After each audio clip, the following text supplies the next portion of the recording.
100 years later, remembering the Tulsa Race Massacre, Memorial Day travel surging. So, where's everyone going?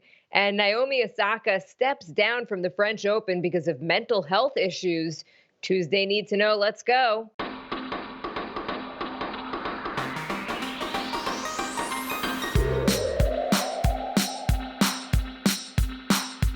Good morning. This is Cheddar's Need2Know podcast for Tuesday, June 1st. I am Jill Wagner. Baker Machado is in for Carlo. Hey, Baker. Oh, my God. I am so happy, Jill. Good to see you. Happy first day of June. Happy Pride Month. Happy late podcast day. These are all my favorite things today. It is a little bit later than we normally record. So for us, we're like 3 cups of coffee in. Yeah. I feel like it's basically our afternoon at this point. Jill, not only that, like the listeners in this podcast are getting us in a completely different time because we are doing this now after our show, Wake Up with Cheddar. So as you correctly mentioned, usually when I do this podcast with you, I have had no coffee. Now I'm 4.5 cups in. I've had tons of sugar. I've been able to digest the news. So this is going to be either the greatest podcast we've ever done or this is our last podcast we've ever done. Or we're getting canceled. Yeah, basically the bosses are pulling the plug. A huge update. Baby Versano is Yay! here. Francesca came a couple days early, 6 pounds, 12 ounces. Mom and baby are doing great. Carlo still reading everyone's advice, so he's on the way to the hospital now. Oh my God! Wait, he's on the way to the hospital because the baby was born? Wait, I'm confused. No, I'm just kidding. I'm kidding. We had a bunch of our listeners write in with awesome advice for Carlo on parenting.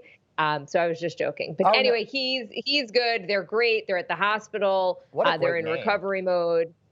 So big congratulations to Carlo. What a great name for the kid, for the family. Francesca's such a cute name. Carlo is going to be such an amazing dad, but I can only imagine like how much of a hot mess he's going to be when he finally gets back here, basically running on no sleep for the next few weeks as he's in dad land.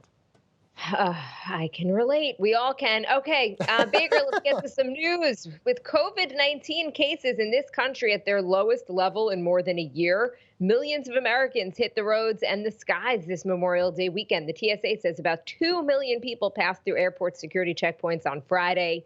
That is a pandemic high. According to AAA Travel, travel is up by more than 60% compared to this time last year.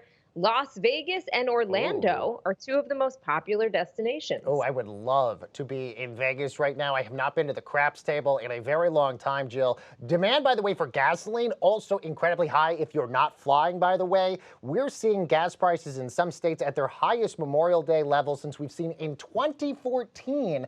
GasBuddy.com, you know, one of my favorite websites next to Bravo TV, they saw the highest prices in California, Hawaii, Nevada, Washington, and Oregon. But Jill, over Memorial Day, we only recorded, again, a high number, 150 deaths from COVID on Memorial Day. So the number has increasingly continued to go down. We're only reporting about 5,000 cases of COVID now. So it's almost like we've really reached this new era of the pandemic now. And my parents, by the way, just went and flew here to New York last weekend.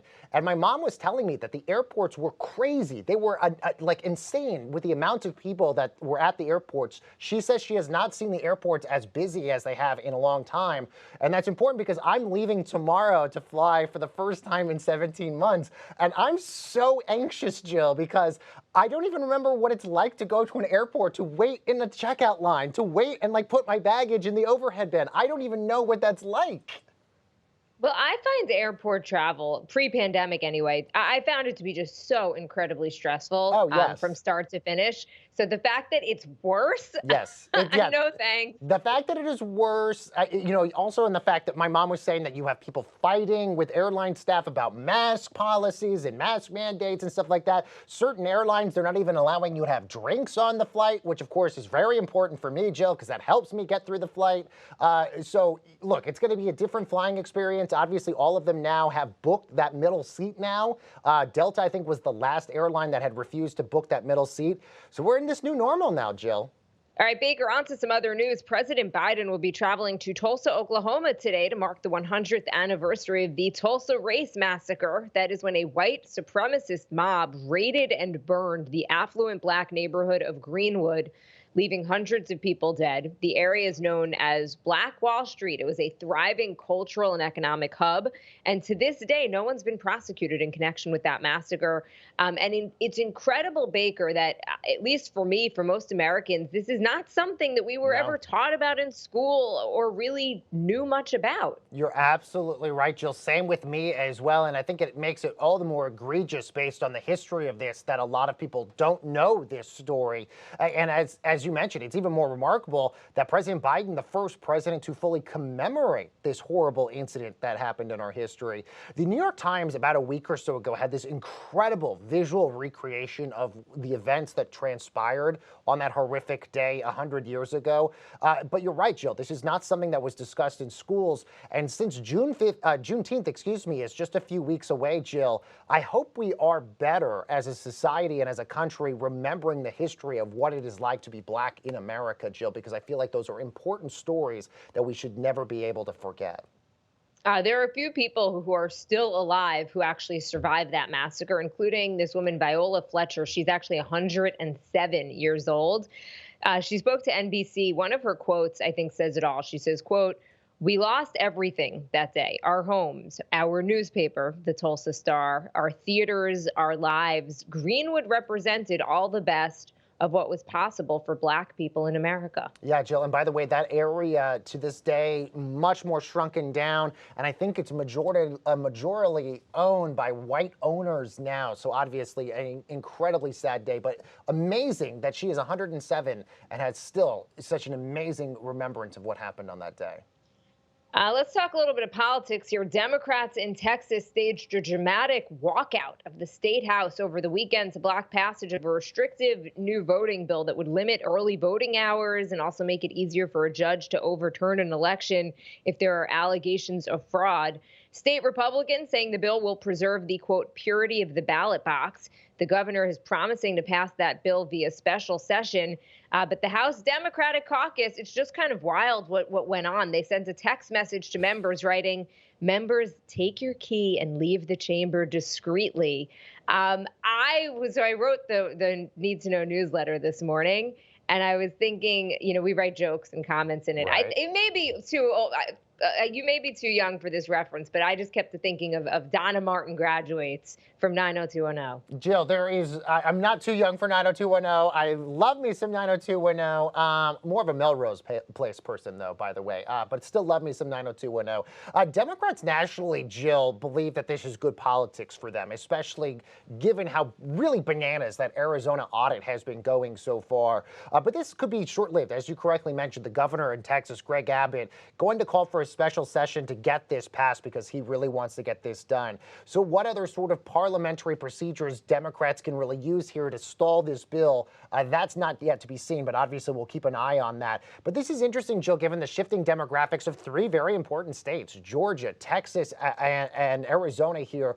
Democrats obviously optimistic, given the fact that they won 2 of those 3 in 2020. They believe they have the numbers down the road to win Texas down the road as well. So this puts pressure on Republicans to do whatever they can to make sure that they have an advantage here, but also puts pressure on national Democrats here to nuke the filibuster and pass H.R. 1 here, which would basically remedy these state local laws when it comes to voter suppression efforts. The problem is you have people like Joe Manchin who do not want to nuke the filibuster whatsoever. So how does this play in 2022 is going to be a big question, Jill.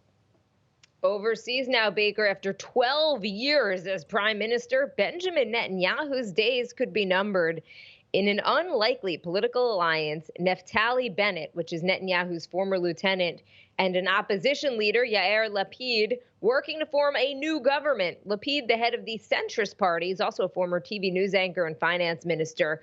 If they can create a coalition, the two would take turns as prime minister, which is unusual, but it would prevent at least the Israelis from having to go back to vote for the 5th time in 2 years. Oh my God, Jill. how many elections in Israel is like almost hilarious at this point, how many elections they've had to go through. But this also, Jill, shows you how interesting parliamentary politics is when you have an individual like Bennett, who is very, very, very conservative on the far right end of the spectrum. And as you mentioned, Yair Lapid, who is more of a centrist candidate, essentially wanting to form their own coalition government here. I mean, we've seen in Britain in the past, the far left socialist parts of the parliamentary politics, forming a coalition with the Labour Party. It's very fascinating when you have completely different fractions working together. But Netanyahu is interesting here, Jill, because he has dismissed this all as an attempt to get him thrown out. He has been in charge of Israel for more than 12 years. He would love to stay there for so much longer. But if this new coalition government is able to throw him out, I mean, this is going to be interesting to see how this plays out. I also just find this idea of a rotating prime I know, minister to right? just be so, like, just kind of comical. Like, who decide how long are you rotating? Right. I was joking in the newsletter, like, all right, I'll do Tuesday to Thursday. Right, so you can do the weekend. You're like, okay, what day is it? Who's on call this week? Who's in charge this next week? Okay, I'm good till Friday, guys. Somebody's taking over for me over the weekend. But until it's a done deal, it's not a done deal. No. And a lot of, especially Israeli commentators will say, don't count Netanyahu out just yet. Absolutely right. He's got a lot of tricks up his sleeve. He's kind of just, he knows how to play the game. So, well, look, until this is done, it's not done. He is dealing with a corruption case as well, Jill, so this adds even more pressure to him. But you're absolutely right, Jill. Don't count him out. We in the media have done that many times for him in the past, and he has proven to somehow be able to form either some sort of coalition government or win at the last second. So you're right. Nobody's basically counting him dead yet, but this is something for us to continue to watch. Some big news in the world of sports. Naomi Osaka has withdrawn from the French Open one day after being fined for skipping her mandatory post-game press conference. So she wrote on social media that she suffers from depression, especially since 2018, after she won her first tournament, and gets huge waves of anxiety before speaking to the media. She wrote, quote, "I think now the best thing for the tournament, the other players, and my well-being is that I withdraw so that everyone can get back to focusing on the tennis that's going on in Paris." Jill, this is really a huge announcement. It drew support from so many of the top athletes all around the world. You had Coco Gauff write that she admires Naomi Osaka's vulnerability, told her to stay strong. You had Steph Curry calling the move impressive, saying that Osaka took the high road despite the powers at be failing to protect her. You had Serena Williams coming out saying every person out there is different and that we should respect what is happening with her. And look, we were joking before the show, like how difficult can a lot of these questions be from tennis press? But again, and I wouldn't assume, I mean, listen, we have no basically background of anybody else having an issue with the press when it comes to the tennis press. But look, everybody, as Serena Williams mentioned, is different in how they process it and go through it. And look, mental health is a huge thing, especially coming after this pandemic, Jill. So I'm absolutely going to give Naomi Osaka her breathing room on something like this. Yeah, I mean, it says something about, I think, the sport that the only option for Naomi Osaka here was that she dropped out. Yeah, I mean, that's pretty sad. So I just think, especially given the fact that she was going to perform well in this, Jill. So you're absolutely right that was the only option, was for her to leave the entire tournament. Nike, her sponsor, supporting her. They say, "Our thoughts are with Naomi. We support her and recognize her courage in sharing her own mental health experience." Serena's statement was interesting. As you mentioned, she said, "Look, I totally support Naomi. Everyone is different." She's dealt with a lot of rough questioning herself, but she said, "Look, she's got very thick skin." So and she's been in the game since she's super young, and kind of is able to handle it. Again, it's Naomi pointing fingers at the media, though, and I do wonder, like, did something to specifically set her off? Is it one or two journalists in particular? I don't know, because you watch those press conferences, I feel like they're annoying for these athletes for sure. Right. But I don't know. It's, as a member of the media, you want to make sure you're not doing something to harm somebody, and you want to treat them respectfully. It's tough. It's good for her. Good for her for putting her foot down here. Again, just sad that it had to come to this, though, that they couldn't figure out a way forward. Jill, every sports league now is taking mental health way more seriously than they have in the past. You have the NFL even doing mental health campaigns when it comes to awareness. So Naomi Osaka really is the first athlete that has come out using mental health as a reason for why she doesn't want to play. Will we now see other athletes in other sports use mental health as a reason for why they don't play also down the road as well? Maybe she has opened a door for more people to talk about mental health awareness. We know Prince Harry is now using that as a huge campaign for him as well. Do we sort of see that open the door for other athletes, be it in the NBA, the NFL, others basically say, look, I would love to play this weekend, but from a mental health perspective, I'm just not there, and how the public sort of reacts to that? Look, normalizing having some sort of mental health problem or dealing with depression, I think is a good thing, I because agree. people who go through it feel quite alone. Well, Jill, especially during the pandemic, because all of us, to a certain extent, felt had a mental health toll taken on us during the pandemic for a variety of different reasons. And so again, I think once we get out of this pandemic, that is going to be a big thing that we're all going to have to address internally, how we sort of get our minds back together after what happened. All right, let's talk a little entertainment news and lighten this up, Baker. A Hmm. sign that physical movie theaters are making a post-pandemic comeback. Paramount's A Quiet Place Part 2 brought in $57 million over the Memorial Day weekend. It's about what the movie was expected to bring in pre-pandemic. Paramount says, we're happy for movie theaters. This is a referendum on the future of moviegoing, so there's a lot to celebrate. Disney's Cruella also came out this weekend, but both in theaters and also available to rent on Disney Plus for $30. Yeah, Jill, this is a really big story for me because this is significant, Jill, for many, many reasons. One of which, Cruella and A Quiet Place essentially together brought in about $100 million over the long weekend, which is significant because we haven't seen numbers like that at the box office since March of 2020.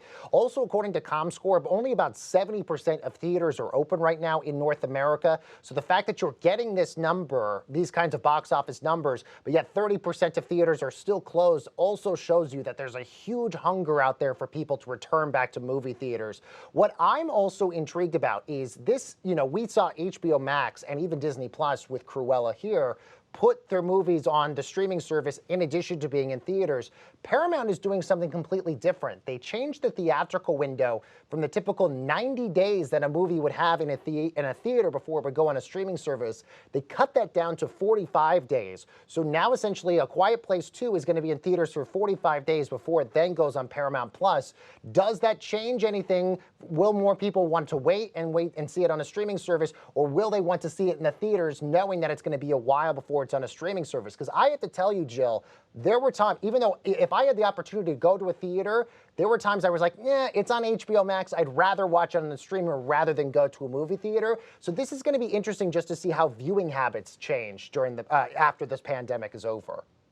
Absolutely. And Baker, one pandemic trend that might be here to stay, grabbing a cocktail to go from a bar or a restaurant. At least 20 states have approved or are considering measures that would allow restaurants to sell to-go drinks permanently. Prior to the pandemic, most states did not allow bars or restaurants to sell cocktails to go.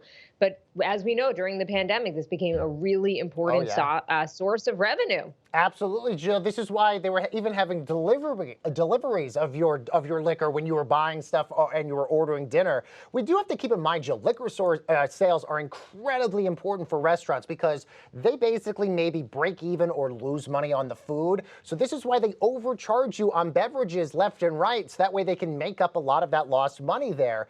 I'm not a fan personally of the to-go drinks because I'm a martini drinker, and martinis usually are not very good to go. But having said that, Jill, I still think this is great. I love here in New York City where people will be buying these to-go drinks and then just walking down the street with a cocktail or a drink, and doing the rest of their shopping or whatever down the road. So I think this is great. This is one thing that is sticking around after the pandemic. This was a missed opportunity that someone should have created a to-go martini cup. I know. Basically, the martini the glass, the martini glass, just with a lid that you Yes. could just sip from the top. Jill, this has been a business venture I've been thinking about the entire pandemic. I've been trying to find investors to help me with this because, look, I love a martini up. I don't like it in like a traditional cup. I don't want to basically like shake and shaken like it's like a normal drink. A martini deserves to be in an up glass, and you need to find a to-go cup for something like that. I hear you. All right, Baker, we are going to leave it there. But as always, such fun having you on the Yes, podcast today. I We'll be agree. back tomorrow. Carlo, congratulations on little Francesca. That's what you need to know for Tuesday, June 1st.